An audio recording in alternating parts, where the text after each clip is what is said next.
start with news from Yemen. The president has reportedly returned to the southern port city of Aden 6 months after a Saudi-led coalition launched an air campaign to restore Yemen's exiled government. Abd-Rabbu Mansour Hadi, following in the footsteps of the Prime Minister and several other ministers who arrived from Saudi Arabia last week. Aden has been free of Houthis since July, but the rebels still control the capital, Sana'a. Joining me now is our international affairs editor, Armin Georgian. Armin, what more can you tell us about the president's return to Aden? Well, I spoke to a member of our Global Observers Network who is based in Sana'a, and he said that according to people he'd been in touch with, President Hadi did indeed land in Aden, but that the question is how long will he stay? There's a suggestion that he may be en route to the United Nations in New York, and people are also wondering if President Hadi will be in Yemen on September the 26th, which is a very important date in the country's history, and his presence then would send would have a lot of symbolic power. But at the moment, his intentions aren't very clear. Members of his government, though, as you mentioned, have already ended their exile in Saudi Arabia and returned to Yemen. That happened on September the 16th, when the vice president and the prime minister and 7 ministers arrived in Aden and declared it the provisional capital. So that move suggested that the government believes that it's gaining the upper hand over the Houthi rebellion.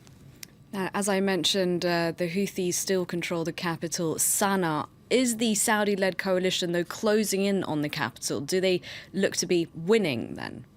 Well, there was certainly a turning point in July when the Houthi militias were expelled from Aden, the country's second city, which sits on a strategic port over the Arabian Sea. And shortly afterwards, the Houthi rebels were chased out of 5 provinces in the south of the country. Now, 2 other locations I want to point out on this map that we're seeing: Marib, east of Sana'a, and Taiz, south of the capital. This is where the fighting is apparently focused at the moment.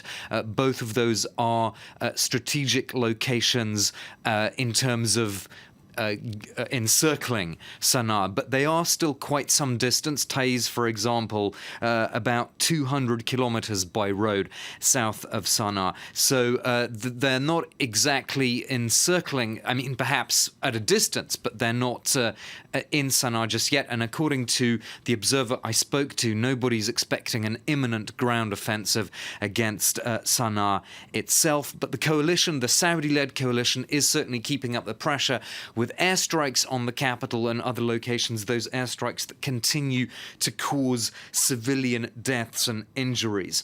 One has the impression overall that, as far as the coalition is concerned, the time for talking with the Houthi rebels is over, and that they believe that they can win this militarily, or at least make enough gains to really push the Houthi rebels into a corner diplomatically.